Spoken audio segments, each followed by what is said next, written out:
Break की मतमनी picture खोई थोक्तुना ले तालक्तुदा हेनरी मागी संगु सिंगदुगा पुन्ना थोरकली अदोबदा पिक्चर ममित लाउ थोकलगा मयाम तानबा वाओ बॉस थोकले कई खुफजनो खंगदा करीबु चाइनो नाकन्ने ममानबेमना नहान सीरा फो कौर हैरमगा वाओ अमुक ताबिनेबा नंगसे पिक्चरना ऐदी याम कले मोइगुंबा इनाकेरा खुनबा मीसे मसासु लाइक दमादम हैरिबा अतोप अमना अमुक ngakna अच्छा मसीगी प्रीतिसिगा अमुक हंजिन्ना मालिने picture ngasai ke urudabani hazukta urakle masi ubada sauningni yengakle masigi nupi se natradi ma nupi ta leijadra sala talakta Newton so magi mai ke tamna lakpadu ure picture suklaga masaksiga asimula ai tawrise mamanabina magi se 18 ne ko picture nangsin ngaraga lehuro ai chatle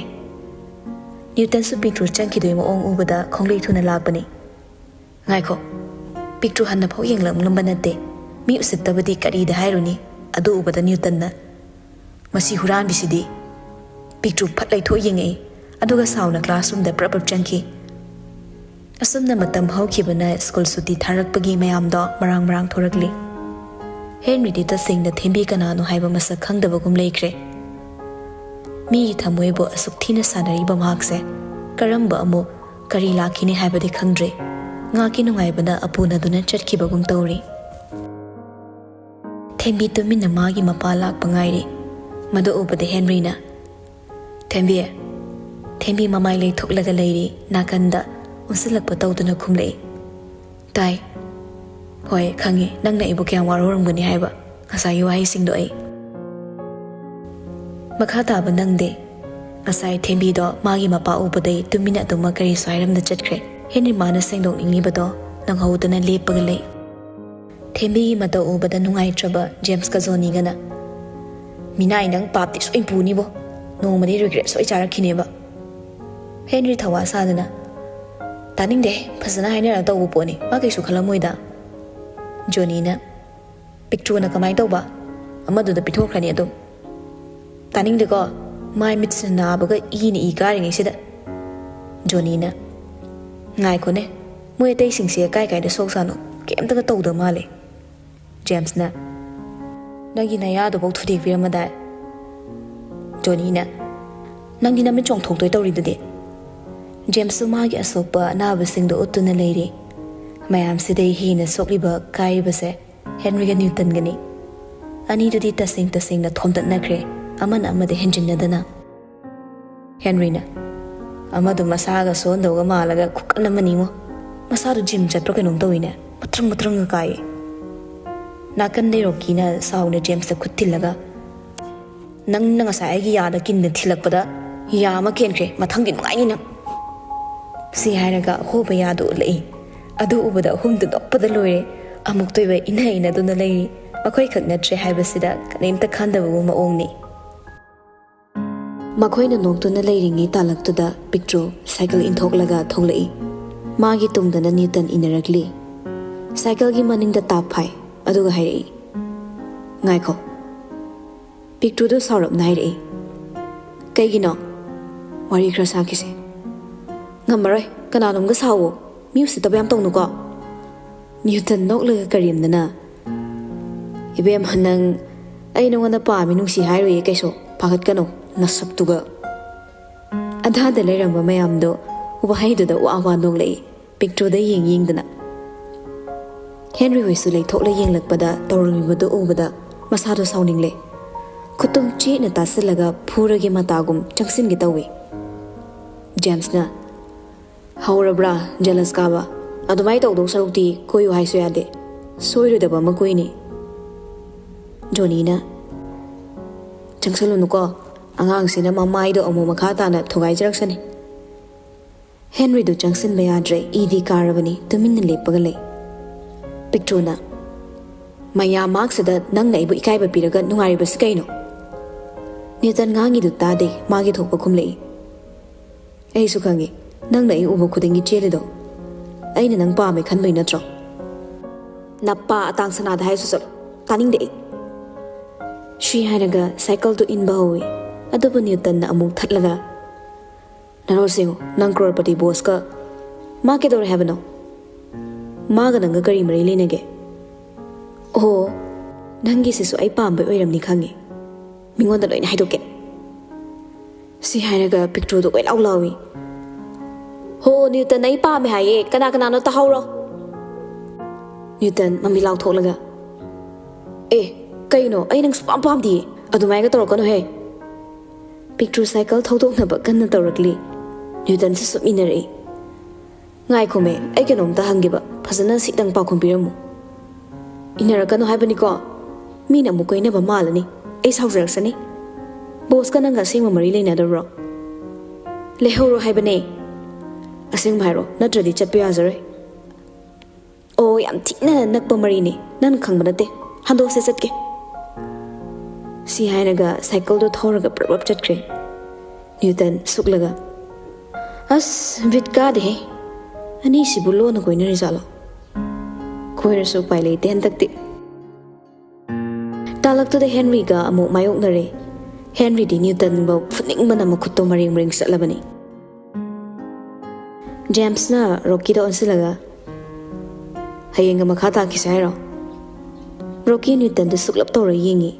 Newton ma gyu sitabi prit kaw kumbi manga ka sep tak tora ngai. Ekhoina makha ta na sumai sum tora di school day su tam throk pe. Aduna matang chab amda mafam amda fasan torsi. Si hairam maga magi team do chatki. Henry hoi team so wa khana hori. Johnny na. Fareda hayeng ga laina di ai yumda matam khana ge dongni. Henry ga James kana mamit to phaini yinglei. Johnny na. Anate ain haidi nara adi habani. Henry so.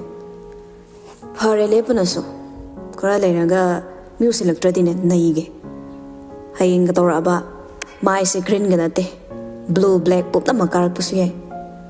Adudi mayam hanaba tora se. Asum na mayam do magi yumda hanakre. Henry ga picture ga so mayumda halagli.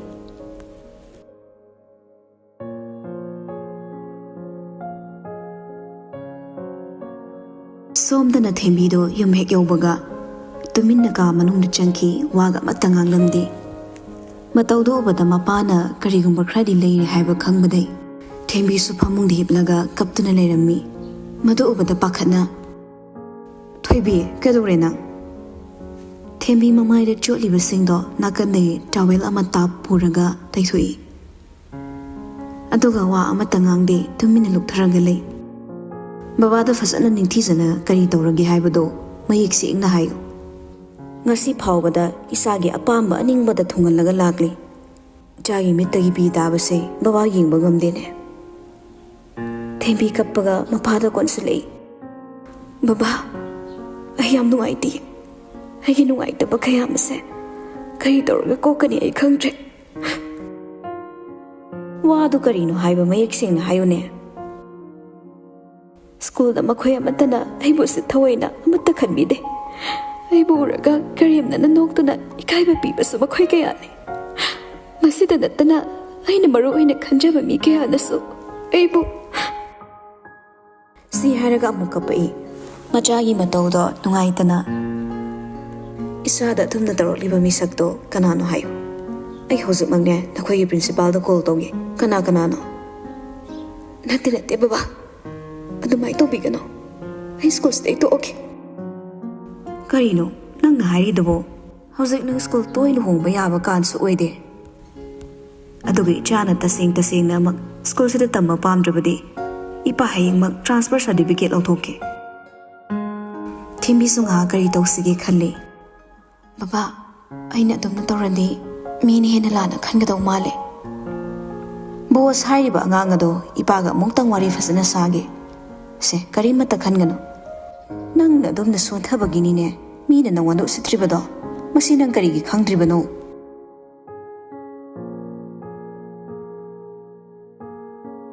Nimidangi matamni Henry sak thonglaga leiri. Katai tan chali jano ba si angang sina mo. Asum na khalinge talaktuda picture plastic khawa made ising khara haplaga phamaluraga purakli. Namu kadai tan chaloino. Lainane isingse ngahak ngai khona leibane. Phamba khra watlena masu lake hayobane. Aduda aina yarani na thengina thamamba. Henry fadi amada ice to yumshilaga popi ba mamai mamit singdo luina thomli. Picture na suklaga. Khatna chaina be am pam ki be mo ongni ne. Hozikte phazareba. Machi green ka leid. Mine chikpane ko haipa am sarkena. Iti adungai ne. Iti angangi wana ti. Yum sida ngang bina ba aina tana kana lege. Nang kana da ngang han ke haino. Yes, big sister, nang na haiba loina injigi. Tumin nang aktari layo ke doge nang bo. Mi gidi sanga leba senjau pai ba macha masu ngaktani. Nang di kari lege. Maya mangda sel pai ba sari ba ngangi wa zau senatana. Oi chau song ni si nang ama lai ni sida ai ke ta ka pam chade ko. Nang na tumin na leba do khak pami. Picture isok lang dana thabak tori. Tasing na hairabada mawung machal khak leibana imung sida amana mache machal soini mapa mama soi pumnamak amana amagi thodang longna duna leiri. Henry di mingsel amaga mamai do kaiba mapa yeng laga ice to thomli. Amadu su mamai phasara amadawne ngasi aina kranation gramne. Aina ubadadi kaiba di nang ni hen mamalida. Hai nang khang manate. Manaton ka do loi thugairama bane aina. Johnny di fas ahore he mapan hat piram ra kainom soidrabani. Maya su ti khramni mai di ma. E phuna badara haisa maya ti haisa. Ani du na wari sanaringe tan jadu da ko lai. Ado bade Henry mamit mana yeng laga phone du yengi. Picture kana no haibe ingi tori. Henry to min na layo haina ingi torak laga paikhatli. Hello pie. Picture sokle yeng lai machin da sumurum solakli. Asinu bisi among tauramine. Henry na makya chiklaga tumina layo haina ingi tori. Phone du da amo. Ha nade aku helper amalai mani me. Picture mamit lau thoklaga prabab changsilak laga Henry mamang na phammaga mamai maya naksilaga tapna. Keba helper ne ba adu su aise. Henry phone du maning da thamlaga yam tapna amo. Yada bai ni ke dorage. Nang wangang kanu haiba. Hozak sanu ko aina sara di ne crore particular enjoy ni. Henry sa silent thoklaga nokshin naraga. Au thame kai de no da ai di tom tani puisi. Picture na size thoga kanna lauri. Mapu natte ko minai ni minai. Henry sauna dai de leram pot ama paira langai. Khudombi ulaga nungai ni haibagum.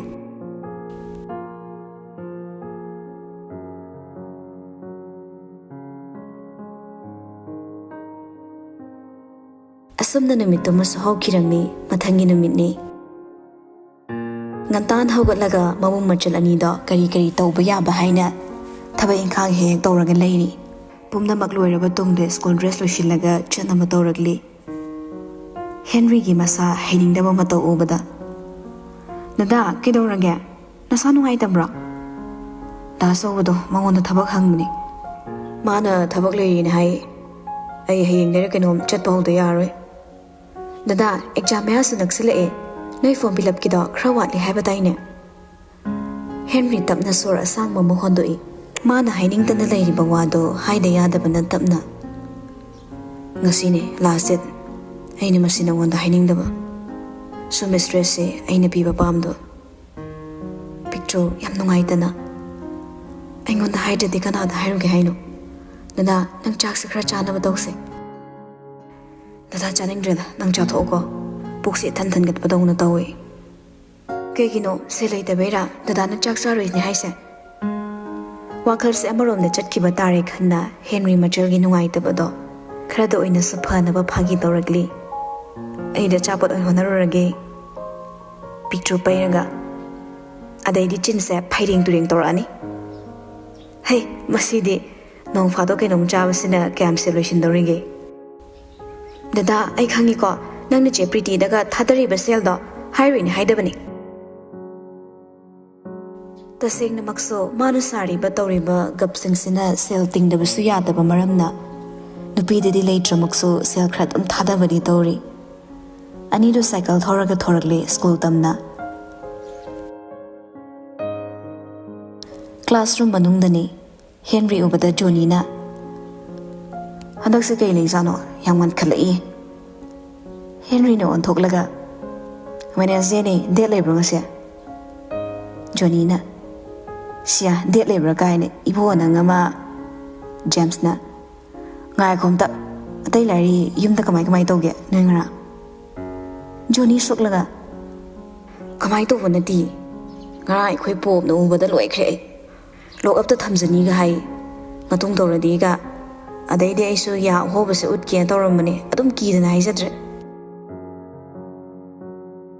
James ke Henry ga noklaga higat kalliba naya do higat salo yadra khra tot na ba Johnny na boss nandi kamai to gi yumda ne father khoina ngangdro Henry thawai sa da khumlei ai no zilai se pura kusini ekoi father khoi yumda anta lei dewo James na nungai zaram ne da freedom da akhoi di loire bo akhoi ma na ga taw masidi ba ai bu siru ba na kapani law ne ungtei ba hairikli bo wahai singlu tabada Henry masatu chungi papa mama leiba singda mapa mama gi minungsi gi makhada makhoi bu jacksina sena jebagi tamlokliba paw singdo adubu magi nungai da bado phazilaga uthokte momo noklaga leiri ngasi gi nimitsida ngarang thoki ba thodok tonara class mi taktai Newton gi mi singso amatta lakte haibaga chapmane moi amani khak phami do mangairi nupi rom de yengthori nupi su kya lakte Johnny na akhoi da oira male lari pharise nupi su kai somta lakte na Henry na Pretty ding asila oina haibane James na Pretty dana teda thembi su lakte Hairikli bawa haidu da Henry thoine khanjinde magi thokpalai Johnny na moi mi su jing isida khada hosira ai togyo si hairaga moi party laktabai tumin nu pamcha ani khak phamma leiri aduda phau mu sa hore oi atai di laktraba nungai bidene noi ngasi di kamai tokseba Newton gi team ani du suwaga khumlakte tumin le moi di manga daruk suri bani James hoy gi de aduna karim naraga Johnny na ngasi di Newton noi ben se pham slawe ai thabak toge James na saksiga mi yaw da be phau sari maya se hora pho nakam namaga sakchani ko nang Johnny e ka na makhoi gi mamang da thami ba Newton gi mi ani du da yenglaga asi diamond sai togyong law khutta laksano nai thatke banga sidi si hairaga thorak laga mi na phame ba bench to noi first bench da phom su salo Diamond su sawning ni yingli adubu wadi ngang mangamdre maramdi makhoi ani khak oibagi Henry khoi kum khanarubada nopkani popkani habse khangbei tapna thori Henry noklaga thina kak thapini ma sari se phubi bana mi ne phubi ni makhoi su sangsilaga thoina phammi Johnny de ngak ta phau tu min leite amukse matum taraga thomi Diamond hai bro lungdum hai bro ibona Diamond do sawning na solai khidaw risano akhoi gi mi sing sina nga sim talak trisina amaduna mo la amoy dabani moina sumai usitabasidi thina nungai de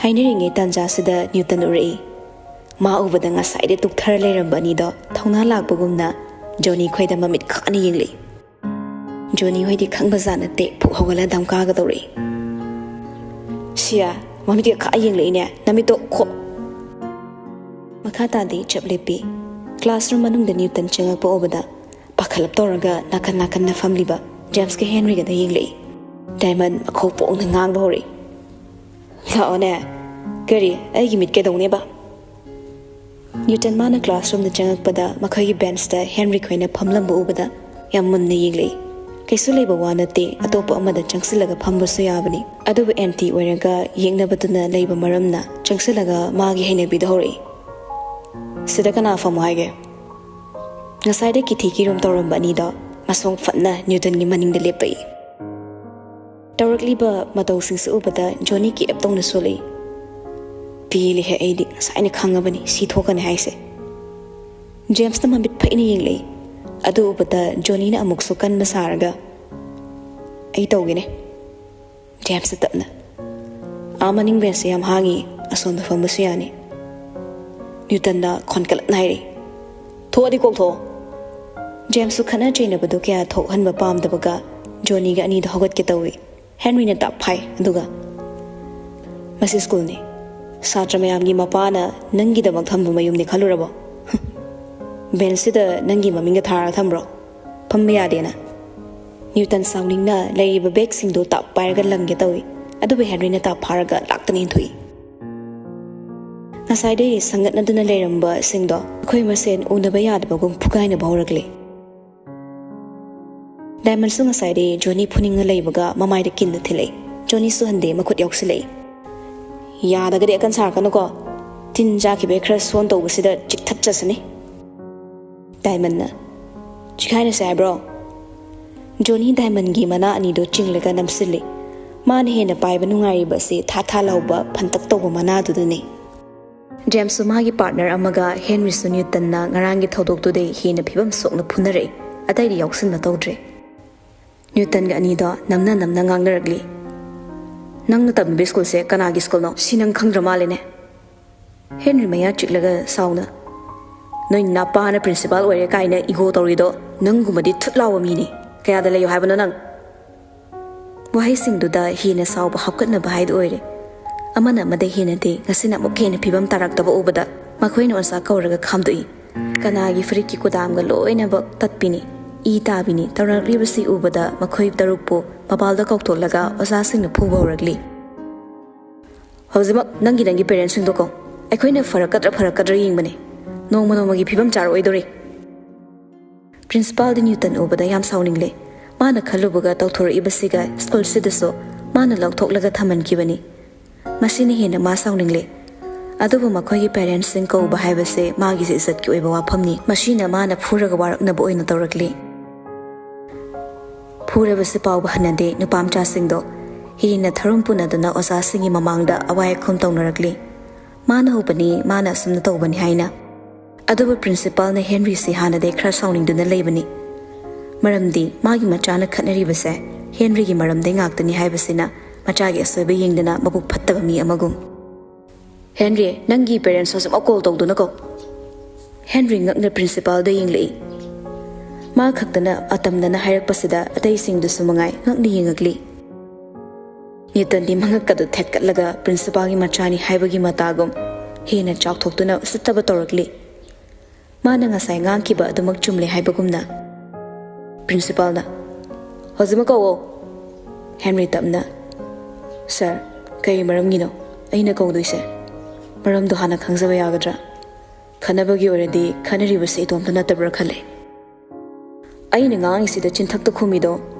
ꯅꯪꯕꯨ ꯐꯅꯗꯤ ꯂꯥꯏꯔꯤꯛ ꯐꯕ꯭ꯔꯥ ꯈꯜꯂꯦ ꯂꯥꯏꯁꯨꯗꯤ ꯃꯆꯠ ꯑꯝꯇ ꯌꯥꯎꯗꯦꯅꯦ ꯍꯣꯏ ꯁꯥꯔ ꯑꯩ ꯌꯥꯎꯔꯝꯗꯕ ꯌꯥꯏ ꯌꯥꯝꯅꯁꯨ ꯐꯠꯇꯕ ꯃꯤ ꯑꯃ ꯑꯣꯏꯔꯝꯕꯁꯨ ꯑꯗꯨꯕꯨ ꯁꯥꯔꯅ ꯍꯥꯏꯔꯤꯁꯦ ꯃꯔꯝ ꯆꯥꯗꯕ꯭ꯔꯥ ꯈꯜꯂꯦ ꯍꯦ ꯌꯥꯝ ꯈꯨꯝꯂꯛꯀꯅꯣ ꯑꯩꯅ ꯁꯨꯝ ꯇꯞꯊꯕꯅꯤ ꯉꯁꯤ ꯐꯣꯔꯝ ꯐꯤꯜꯑꯞꯀꯤ ꯂꯥꯁ ꯗꯦꯠ ꯅꯪ ꯈꯪꯗꯕ꯭ꯔꯥ ꯅꯪ ꯈꯛ ꯉꯥꯏꯔꯕꯅꯤꯅꯦ ꯍꯧꯖꯤꯛ ꯇꯧꯗ꯭ꯔꯤꯕꯁꯦ ꯍꯦꯟꯔꯤ ꯈꯤꯇꯪ ꯏꯀꯥꯏꯔꯞ ꯇꯧꯏ ꯇꯁꯦꯡꯅꯃꯛ ꯃꯥꯒꯤ ꯑꯁꯣꯏꯕꯁꯦ ꯊꯤꯔꯒ ꯉꯥꯡꯂꯒꯦ ꯈꯟꯗꯨꯅ ꯂꯩꯈ꯭ꯔꯦ ꯍꯥꯏꯕꯁꯦ ꯈꯪꯉꯤ ꯃꯈꯥ ꯇꯥꯗ꯭ꯔꯦ ꯌꯥꯝ ꯇꯞꯅ ꯈꯨꯝꯂꯛꯏ ꯁꯣꯔꯤ ꯁꯥꯔ ꯍꯧꯖꯤꯛꯇꯤ ꯑꯩꯈꯣꯏ ꯏꯃꯥ ꯍꯣꯏ ꯑꯩꯈꯣꯏ ꯑꯝꯇ ꯌꯨꯝꯗ ꯂꯩꯇꯦ ꯑꯃꯦꯔꯤꯀꯥꯗ ꯂꯩ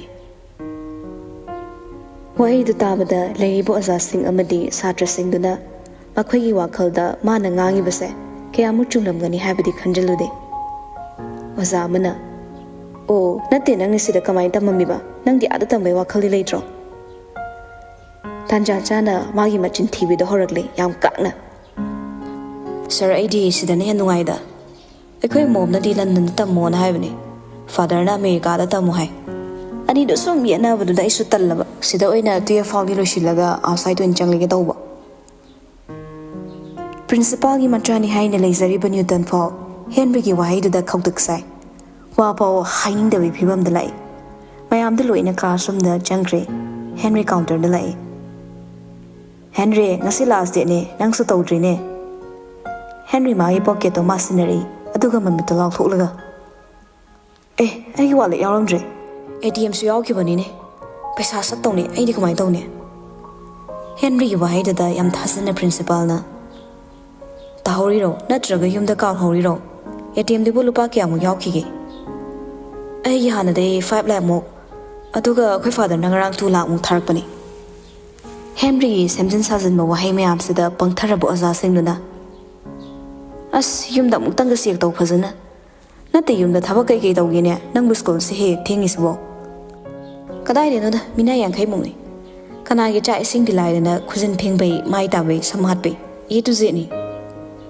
ꯀꯥꯎꯟꯇꯔꯗꯨꯅ ꯄ꯭ꯔꯤꯟꯁꯤꯄꯥꯜꯗ ꯑꯣꯟꯁꯤꯜꯂꯒ ꯁꯔ ꯃꯤ ꯑꯇꯩꯒꯤꯁꯤ ꯌꯥꯗ꯭ꯔꯁꯨ ꯃꯥꯒꯤꯗꯤ ꯄꯩꯁꯥ ꯌꯥꯎꯗ꯭ꯔꯁꯨ ꯇꯧꯔꯁꯤ ꯃꯥ ꯑꯃꯨꯛ ꯄꯤꯈꯠꯆꯔꯛꯁꯅꯤ ꯍꯌꯦꯡꯋꯥꯏ ꯑꯩꯈꯣꯏꯒꯤꯁꯨ ꯃꯥꯒꯤ ꯃꯇꯦꯡꯒꯤ ꯗꯔꯀꯥꯔ ꯂꯩꯔꯛꯄ ꯌꯥꯏ ꯑꯣꯖꯥꯗꯩ ꯄꯨꯊꯣꯛꯂꯒ ꯐꯣꯔꯝ ꯐꯤꯜꯑꯞꯁꯨ ꯇꯧꯁꯤꯟꯈ꯭ꯔꯦ ꯍꯦꯟꯔꯤꯒꯤ ꯂꯥꯏꯕꯛ ꯐꯕ ꯑꯃꯅ ꯆꯤꯟ ꯐꯅ ꯊꯤꯔꯁꯨ ꯃꯥꯕꯨ ꯌꯥꯝ ꯊꯥꯖꯔꯤ ꯍꯧꯖꯤꯛꯃꯛꯀꯤ ꯑꯣꯏꯅ ꯑꯗꯨꯕꯨ ꯅꯨꯃꯤꯠꯁꯤꯗꯩ ꯍꯦꯟꯔꯤ ꯑꯃꯗꯤ ꯅ꯭ꯌꯨꯇꯟ ꯃꯈꯣꯏ ꯑꯅꯤꯃꯛ ꯄꯨꯟꯅ ꯐꯝꯃꯤꯟꯅꯒꯗꯧꯅꯤ ꯍꯥꯏꯕ ꯑꯀꯟꯕ ꯋꯥꯔꯅꯤꯡ ꯑꯃ ꯂꯣꯏꯅꯅ ꯃꯇꯨꯡꯗ ꯈꯠꯅ ꯆꯩꯅꯕ ꯌꯥꯎꯗꯅꯕ ꯍꯥꯏꯗꯨꯅ ꯍꯥꯏꯔꯝꯃꯤ